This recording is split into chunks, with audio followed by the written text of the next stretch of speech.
Okay, well, it's not dark enough yet, but this is M5 at the moment.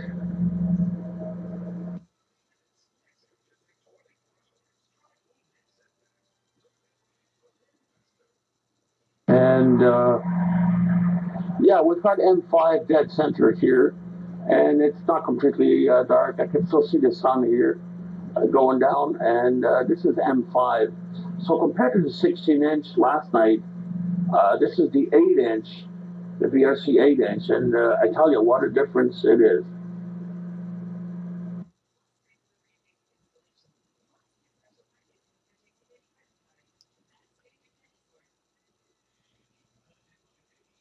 This is a 2-second exposure, by the way, under blue skies. We'll just gotta wait for darkness. Obviously, that's what we're gonna need.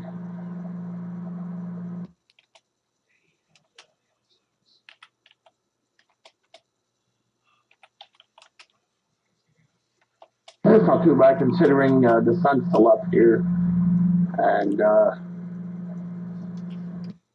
hopefully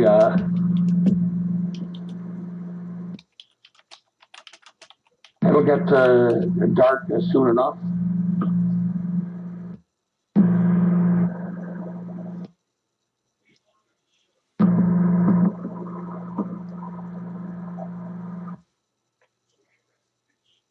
Oh, that sucks. Sorry about that, folks. We just gotta.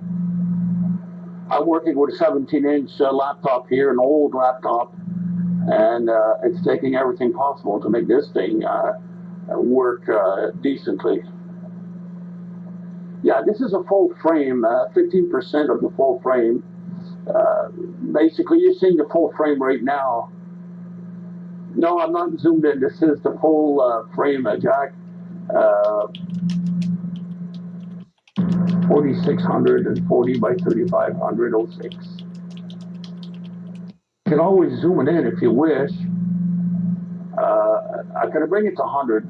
This is going to be the actual frame where my screen's not big enough to show, unfortunately, but this is what it looks like basically.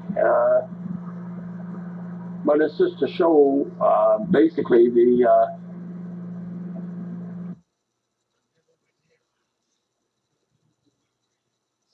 how wide this thing is. And we're back at the full frame value.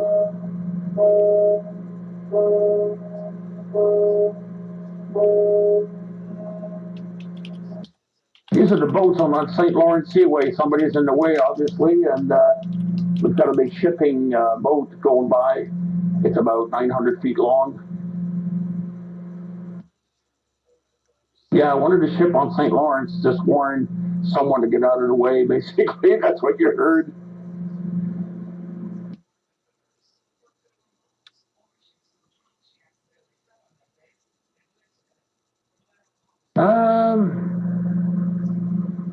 Yeah, well, yeah, it's stretched, because of the aspect ratio that I got to use. As I said earlier, I got to use this aspect ratio simply because I'm short of bandwidth where I am, so I have no choice. But on the software, it's perfect. It's 4:3, it's perfect. On the NSN here, it's going to show us quite differently. I simply don't have enough room on the laptop here to have all three software opened up.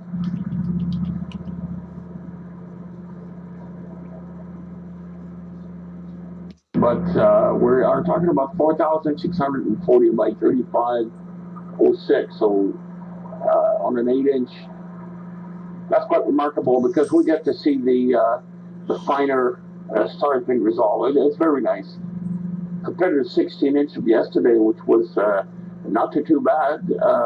We're using the same amount of exposure actually, so the aperture does make nothing too much. We simply have less magnification with an 8-inch compared to the 16-inch.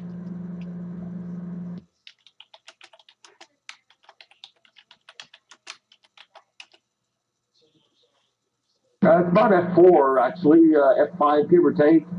On the 8-inch, I'm using the .5 focal reducer from the Universe, which is a 2-inch size focal reducer, and with a spacer on it. So I'm using the exact same thing as the 16-inch of last night when I did the broadcast last night.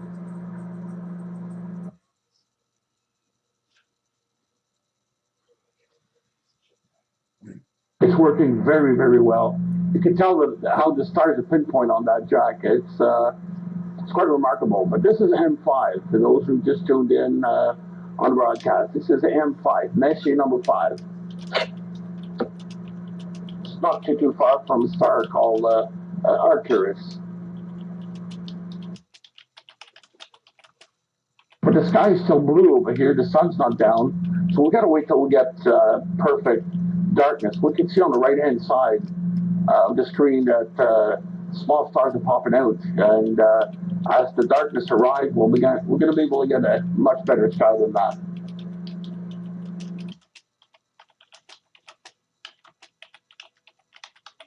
I'm using an old laptop tonight in dome number 2 because in dome number 1 there's a full desktop for the 16-inch, so it's a much better setup than the dome number 2, which operates on a laptop. So the sound won't be good. I'm using the microphone from the laptop, and you're going to hear all kinds of sounds.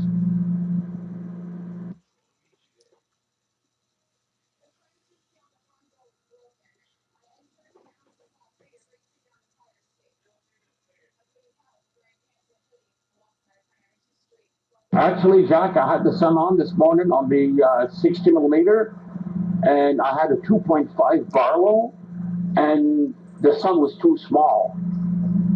This is how bad, and not how bad, but how big the sensor is, and the pixels are small on that. It'd be a perfect match for your 152.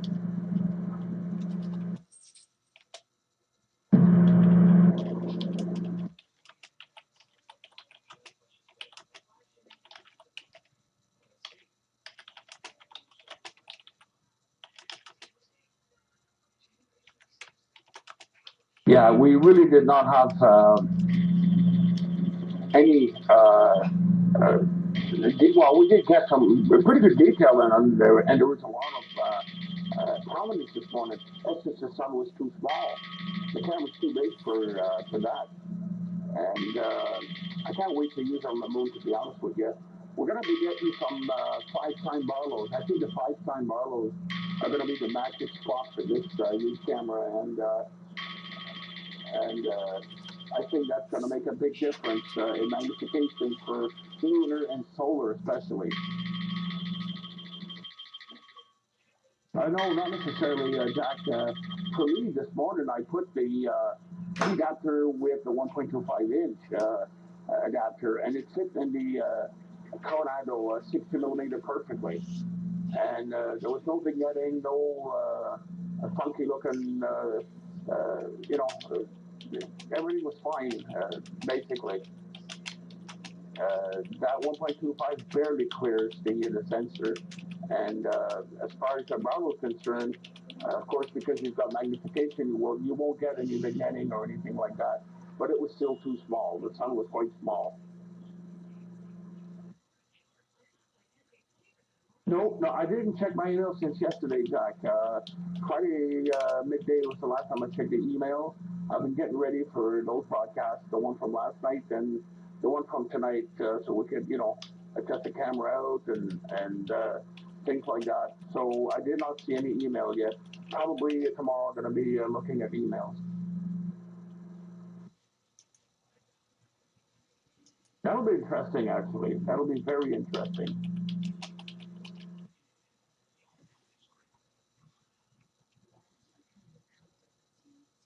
Well, I don't blame you. I would too. The sodium D would be perfect. That's one heck of a nice setup. I'm really glad they're coming out with these smaller units, and I think it's a good thing.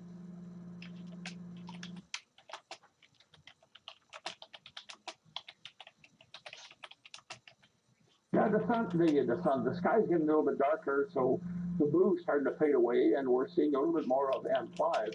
But you can tell, Jack, here pixels are so small, they actually resolve the stars literally at pinpoint.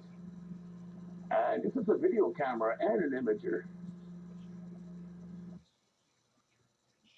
Oh, okay, I see. I must have missed his broadcast. I was on at 10:30 till about noon or so today, broadcasting the sun. So I might be doing the same tomorrow morning. We'll see how it's going to go. But right now tonight, I certainly want to test out this camera on the 8-inch.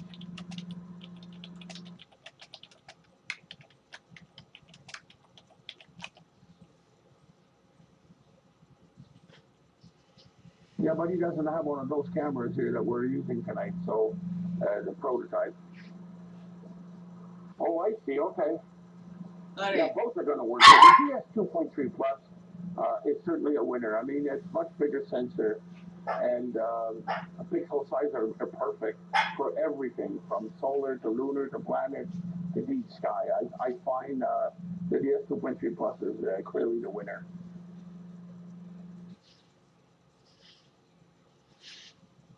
But with this new camera here, this new prototype, I think, Jack, this is going to be a camera that other manufacturers are going to have to try to follow. There's not one camera in the world that produces such a large sensor or type of sensor even, small pixels, incredible sensitivity, and has video mode as well as imaging mode. And there's not one camera in the world that has that at the moment with these specifications. So I think it's gonna work out pretty good. You better start taking some names down, I guess, Jack. I'm not surprised. Jack, I tell you, I've done the tests, and this company that makes this specific sensor is absolutely mind blower. Their specification, the engineer's paper of 132 pages, is dead on. We were able to duplicate exactly their test and find out that in fact their specification for sensitivity is dead on. And this is using an IR filter. Just imagine specs without an IR filter. That would be insane. I'm going to try to work out the specification without an IR filter and see. Obviously, we're going to double the amount that they produce. I could see that very easily here as it is. This thing is far beyond the sensitivity that I've ever seen. The ICX 828 and the 829 so far at 3200 millivolts are the most sensitive sensor there is on the market. But I hate to say it, this guy here, the CMOS, wow. It's up there and then some. I would say then some. Yeah, this camera here is without IR.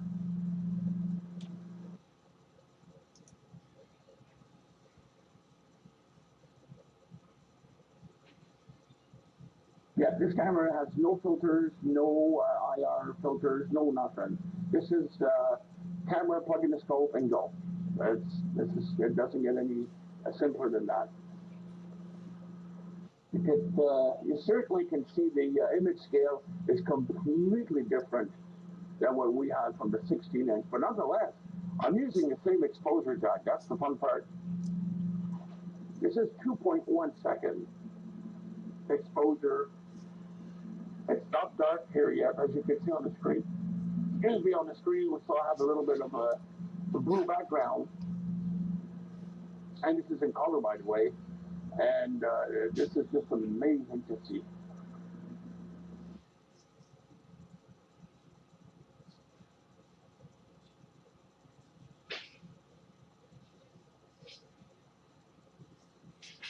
There's no IR filter on this. There's no filter of any kind. As you know, I don't, I wouldn't say I don't favor filters. I just don't use them. They rob you from light entering, and I understand that they are trim for one specific throughput of a specific light. that you need. But in my case, I really don't want that. I want a benefit of capturing all of the light that I can onto the sensor, and I don't put any filters at all. Besides, with the electronic adjustments or the software, it's so sophisticated. I'm, believing that you don't need any filters. I would like to go to N17 like we had last night, Jack. I'd be very curious. It's not dark enough yet, but I'd be curious to see the result of that. So if you don't mind, I'm going to get up and move the dome and send the scope on N17.